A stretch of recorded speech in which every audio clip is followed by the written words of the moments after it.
네, 안녕하세요. 캐나다 LPN 이야기입니다. 네, 지난 시간에 이어서 그 다음 이야기, LPN 하면서 1학기 이제 수업을 한 이야기를 좀 해보려고 하는데요. 제가 저번 시간에 마지막 방송 헷갈렸더라고요. 보니까 여기 그 사이에 얘기가 하나 더 있었어요. 제가 지난 시간에 아나토미 클래스에 들어가서 그 졸업 그 얘기까지 하고 이제 그 다음에 1학기 들어가서 중간고사를 받습니다. 라고 말씀을 드렸었는데 제가 좀 착각한 부분이 있더라고요.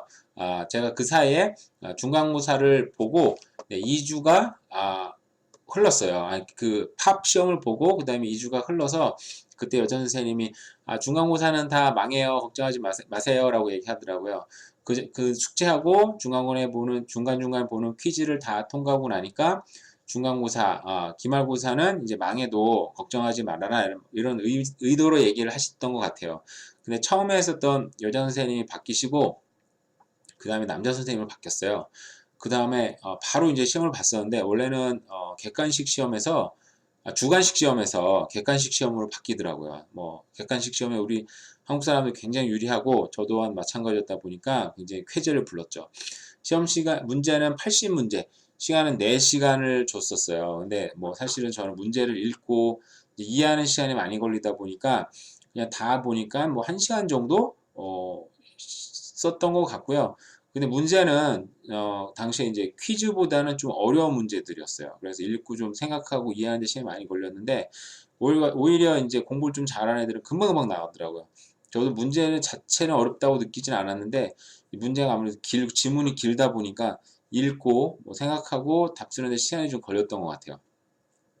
보니까 오히려 이제 백인들이 이제 아무래도 외우기에 좀 취약하다 보니까 그런 거에 좀 오히려 더 힘들어하고 시간을 좀 더 썼던 것 같고 또 그 중에서 공부 잘하는 친구들 굉장히 금방금방 하고 나갔던 것 같고요. 100점을 환산할 때 저는 11개를 틀려서 당시에 87점 뭐 운 좋게 찍은 것도 많이 맞고 그래서 A로 통과를 했어요. 공부할 당시에는 굉장히 힘들다고 생각을 했었는데 막상 A로 통과하고 나니까 통과 점수가 뭐 C였던가 뭐 굉장히 어렵지 않아요. 그래서 그러다 보니까 굉장히 걱정 많이 굉장히 좀 괜히 불안해했구나라는 생각이 좀 들더라고요. 근데 수업 자체는 용어 자체가 좀 어렵다 보니까 한 뭐 60%? 여기 60이라고 써있는데 저는 뭐 반도 이해 못했던 것 같아요. 근데 아무래도 상대적으로 외우기 문제들이니까 쉽게 뭐 그냥 외우면서는 또 했던 것 같아요. 그러면서 이런 식으로 2년도 통과할 수도 있지 않을까라고 생각을 했었는데 이제 저번에 얘기로 돌아가면 이제 다시 해서 그 다음 썼던 글이 이제 first semester가 반이 끝나고 중간고사가 끝난 시점에 다음 글을 썼더라고 보니까 그 사이에 이제 굉장히 바쁘고 뭐 글을 쓸 시간이 없었던 것도 있지만 아마 심리적으로 아마 쫓겨서 거의 지금 글을 못 썼던 것 같아요. 제가 공부할 때는 4학기였었는데 요즘은 5학기더라고요. 근데 first semester 끝나고 뭐 second semester가 시작할 때 방학이 없어요. 그래서 사실상 2년 과정이 아니라 1년 한 4개월 정도 연속해서 계속 배우니까 4학기 연속으로 해서 하는 과정이고 그러다 보니까 이제 방학을 기대했던 사람 저같이 이제 좀 방학 때 쉬려고 했던 사람들은 너무너무 실망스럽더라고요. 근데 저는 이게 first semester 끝나고 second semester 갈 때 뭐 정말 일주일 정도, 뭐 5일 정도 시간이 남는데 그때 정말 너무 바빠서 아무것도 못했던 것 같아요. 그냥 밀린 일 하고 애들 뭐 병원도 가고 하다 보니까 시간이 정말 훌쩍 지나갔죠. 그 당시에 왜 이렇게 바빴냐면 1월 5일 날, 1월 5일 날 새 학기가 시작이 됐었는데 둘째가 1월 8일에 나왔어요. 집사람도 영어도 못하고 저도 익숙하지 않은 상황에서 애는 태어나고 집사람도 병원에 그 수술해서 제왕절개 수술해서 입원해 있는 상황이고 저는 정말 뭐 너무 벅찬 공부를 하다 보니까 뭐가 어떻게 된지도 모르겠는 기억도 잘 안 나는데 당시에 또 피자집 아르바이트를 3일 정도 하고 있었어요. 그냥 당시 제 영어 실력으로는 공부도 너무 힘든 상황이었는데 생활비도 또 벌어야 되니까 피자 세븐이쓰리에 가가지고 또 배달 일도 하게 됐었고 너무너무 힘들었죠. 이 사진에서 보이는 가게가 제 당시에 일했던 가게인데요. 저런 오시면 알겠지만 뭐 미국도 비슷하다고 들었어요. 세탁소나 작은 컨비니언스 스토어, 작은 구멍가게 같은 경우에는 한국 사람들이 이제 오너가 굉장히 많고 그런 이제 비즈니스 하시는 분들 굉장히 많죠. 피자집 같은 경우는 한 90% 정도가 인도 사람들이 하는 것 같아요. 그 택시 같은 경우는 거의 100% 장악한 수준이라고 해도 되는 것 같고요. 그러니까 한국 사람들은 이제 비즈니스들 많이 하고 뭐 인도 사람도 많이 하는데 이제 아무래도 더 많은 비즈니스 인도 사람들이 하는 것 같고 저 같은 경우 일할 때 이제 인도 주인 아저씨가 굉장히 좋은 사람이었어요. 대체적으로 인도 사람들이랑은 좀 안 좋은 기억들이 굉장히 많죠. 이 얘기도 뭐 나중에 할 기회가 또 오지 않을까 싶기는 한데요. 다행히 이 주인은 뭐 본국에서 뭐 의대 공부도 좀 하다가 온 사람이라서 그런지 좀 엘리트층이었었고 굉장히 인격적이고 또 이 자식들도 굉장히 뭐 잘 교육을 받았다 그래야 되나 그래서 굉장히 좀 나름대로 좋게 잘 지냈습니다. 뭐 당시에는 이제 이렇게까지 공부를 하기가 좀 힘들구나라는 생각을 했었는데 하루하루 그냥 공부하고 살아가는데 굉장히 뭐 감사한 입장이었었고요. 근데 1학기를 하면서 제가 좀 더 힘들었던 부분이 뭐냐면 학기 전에 여기 프리 프로그램 리퀘어먼츠라고 있었어요. 근데 제가 이걸 몰랐어요. 공부를 이 학과 선택을 제가 미리 전부터 공부하고 학과 선택을 해야지 하고 딱 한 게 아니고 캐나다의 개인적인 어떤 일로 와서 그냥 어떻게 하다 공부를 시작하게 되다 보니까 이걸 전혀 모르고 들어왔죠. 이게 보시면은 A Current Valid Immunization Report 이거는 당시 이제 예방접종 받은 기록이 다 있어야 되는데 제가 이것도 없었어요. 그래서 한국에서 이제 영문으로 그동안 받은 거를 뭐 가족한테 부탁해서 떼왔고 없는 게 많더라고요. 안 받은 게. 그래서 여기서부터 다시 보건소에 가가지고 그 접종을 시작하는 학교에도 보건소가 있습니다. 근데 그것도 일일이 약속을 잡다 보니까 그걸 잘 못하다 보니까 시간도 굉장히 짜증나고 빡빡하고 굉장히 짜증나게 많이 느꼈고요. 두 번째는 Current Police Information Check이라 그래서 범죄자인지 아닌지 이거는 실습 나가야 되고 이제 그 발런티어를 나가야 돼가지고 꼭 필요해요. 이거 하면은 뭐 10불인가 15불인가 냈던 것 같고 학생은 5불 해줬던 것 같고요. 당시에 지금은 좀 올랐겠죠. 근데 이게 바로바로 안 돼요. 이 행정이 정말 느리거든요. 캐나다는. 그래서 이게 2주나 3주 정도 걸려서 근데 제가 학교에서 이거 내라라고 할 때 그때 신청하면 늦을 수도 있어요. 빨리빨리 해야 되는데 학교에서 그래서 미리미리 얘기해 주는데 저는 당시 이것도 잘 못 알아들었던 것 같아요. 당시에. 그래서 계속 늑장늑장 부리다가 친구들이 이거 왜 안 하냐 그래서 깜짝 놀라서 가서 해가지고 정말 직전에 받아가지고 겨우겨우 내서 1학기 실습에 나갔던 것 같아요. 그리고 세 번째는 뭐 Current CPR Healthcare Provider Level Certificate 이것도 뭐 한국에서도 요즘에는 이제 CPR 같은 걸 많이 따더라고요. 근데 저는 이게 있는지는 캐나다에 와서 이 코스에 들어와서 알게 됐어요. 이런 게 있다라는 거를. 심폐소생술 자격증인데요.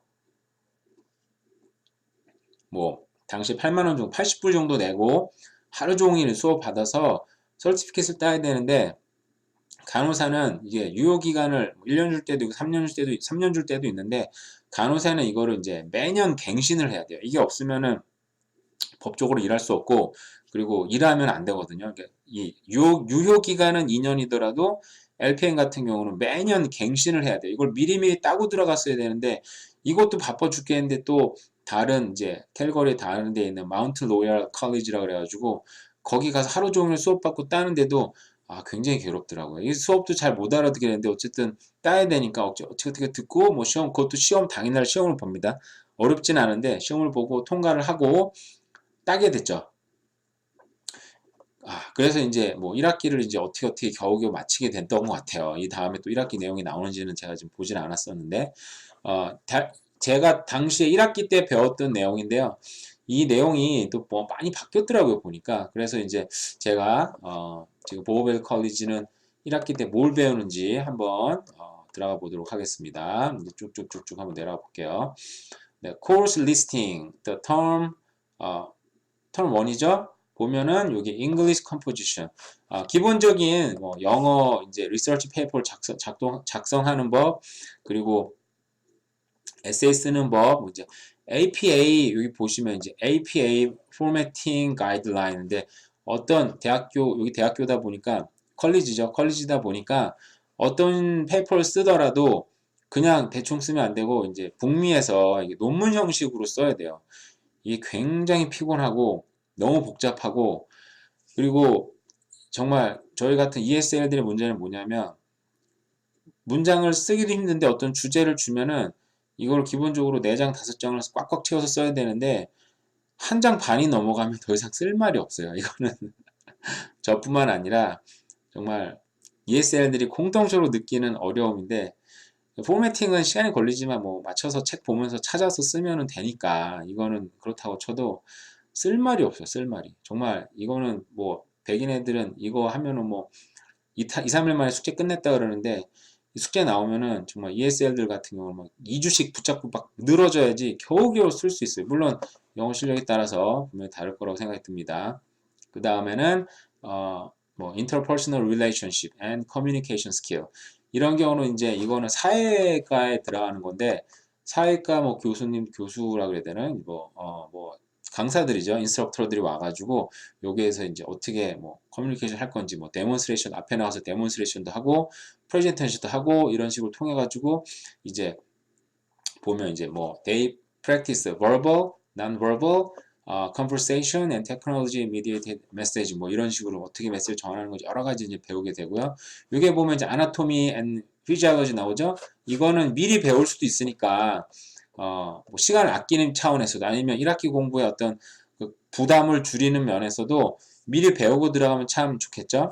두 번째는 그 다음에는 이제 여기 Mathematical Principle Medication Administration이라고 있는데, 여기는 이제 약을 공부할 때, 약 줄 때 이제 도시지, 용량을 얼마나 주는지를 계산을 해요. 이거는 사실은 현실에서 나오면은 파르마시스트들이 계산해서 주거든요.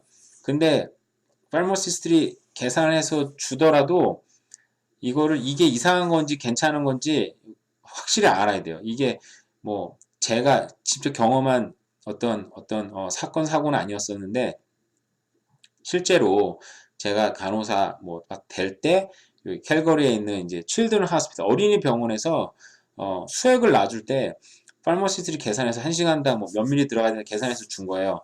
근데 그 막 봤을 때 지금 보면 상식적으로 너무 말도 안 되는 내용인데, 그게 좀 어린이에 비해서 많은 용량을 주게 오더가 내려왔죠. 계산을 해서. 근데 간호사가 보고 캐치했어야 되는데 그냥 파르마시스트를 그냥 믿고 그 용량을 주기 시작한 거예요. 첫 번째 간호사가 그 용량을 주니까 두 번째 간호사도 생각 없이 아무 문제 없이 또 줬고, 세 번째 시프트에서도 또 간호사도 와서 아무 문제 없이 또 줬고, 그 다음날 있는 네 번째 시프트까지 다음날 간호사도 보고 이상이 없으니까 주기 시작했죠. 부모가 와서 또 항의를 했대요. 이거 너무 많이 주는 거 아니야? 애 상태 이상하다. 얘네들 보고 뭐 오도가 이렇게 나왔으니까 주는 건데 우리는 잘 모르겠다. 애 상태가 나쁘지 않은 것 같다. 이런 식으로 넘어갔던 거예요. 그래서 5번째 시프트 때, 6번째 시프트 때 걔가 결국은 그 어린 여자였었는데 사망한 사고가 있었거든요. 이거 말고도 굉장히 많아요. 그러다 보니까 약을 이제 정확한 용량을 계산해서 몸무게에 따라서 그리고 뭐 안티바이오틱 같은 경우는 뭐 크레아틴 레벨에 따라서 주는 경우도, 이거는 뭐 가서 이거는 저 때 배우는 건 아니지만 어쨌든 정확한 도시지를 공부하는 방법을 배우는데 매스가 좀 많아요. 우리 입장에서 너무너무 쉬운 영어예요. 너무너무 쉬운 수학이에요. 계산 자체는 쉬운데 문제는 영어로 이제 복잡하게 나오다 보니까 그걸 이해하기가 쉽지 않더라고요. 저 같은 경우는. 뭐 그리고 이런 컬리지에 들어오는 수준의 백인 애들 같은 경우 매스를 잘 또 못하더라고요. 그래서 굉장히 어려워하는데, 매스 우리 뭐 한국 사람들이나 뭐 동양 사람들 같은 경우는 매스는 쉽지만 막상 저걸 또 어플라이 실생활 적용하기는 당시 처음 배울 때 조금 난해한 과정이기도 하고요.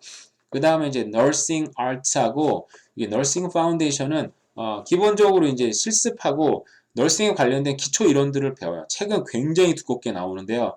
여기서는 대부분 핸드아웃이라 그래서 이제 나눠주는데, 그 핸드아웃 나눠주는 것만 잘 봐도 사실 시험은 통과는 할 수 있는데, 그 핸드아웃을 잘 이해를 하려면 집에 와서 사실상 책은 꼭 봐야 돼요. 저는 책을 보는데 이거는 책을 공부를 하는 건지 그냥 단어 찾다 시간을 보내는 건지, 그냥 단어만 한 몇 시간 드립다 찾고 단어 외우고 그냥 겨우겨우 좀 읽다가 보면은 그냥 시간이 다 끝나버렸어요. 거의 뭐 새벽 2, 3시까지 막 공부하다가 가고, 그리고 간호과 들어가면 지각을 하잖아요. 근데 이게 이 학교에서 수업 시간도 나중에 간호사가 돼서 일하는 시프트의 연장이라고 봐서 3번 지각하면 저희는 과락을 줬어요. 그 지각을 하면은 굉장히 힘들었어요. 그 과락을 면하려면 예를 들어서 10분을 지각했다. 그러면은 이걸 몇 배를 해서 그 뭐 남아서 공부를 한다든지 이런 걸로 이제 커버를 하게 해줘가지고 저는 학교에서 좀 뭐 한 40분 차 타고 40분 정도 걸리는 살았었는데 버스가 아침에 많이 늦었어요. 그래서 버스 타고 뭐 15분, 20분 늦으면은 끝나고 나서 1시간 반이나 2시간 정도를 남아서 실습하고 혼자 실습 연습하고 공부하고 그걸 사인 받아서 가면은 이제 지각한 걸 면제해 준다든지 뭐 이런 걸 해가지고 이제 과락은 면했었는데 굉장히 시간에서 엄격해요. 간호사가 이제 시간에 엄격해야 된다 그래가지고 왜냐하면 간호사가 시간에 대해서는 자기 일을 할 때 예를 들어서 뭐 7 to 3인데 내가 7시에서 3시 근무인데 뭐 내가 늦으면은 나만 늦는 게 아니에요. 제가 늦으면 나이트 간호사가 집에 못 가요. 왜냐하면 텀이 비면 안 되니까 환자를 보는데 그 사이를 커버링 해야 되니까 그 시간 남는 거예요. 남는 시간만큼 오버타임 되면 회사에서는 페이를 당연히 더 해야 되겠죠, 그 사람한테. 그것도 문제지만 어쨌든 그게 굉장히 엄격해서 뭐 꼭 뭐 보우밸리 컬리지 말고도 아마 대부분 학교에서 그런 지각에 대해서 특히나 북미에 대해서는 굉장히 좀 엄격하게 적용하지 않을까라는 생각이 듭니다. 일단 1학기 시작한 내용이 시작이 됐는데요. 여기까지 일단 하고 다음에 또 뵙도록 하겠습니다.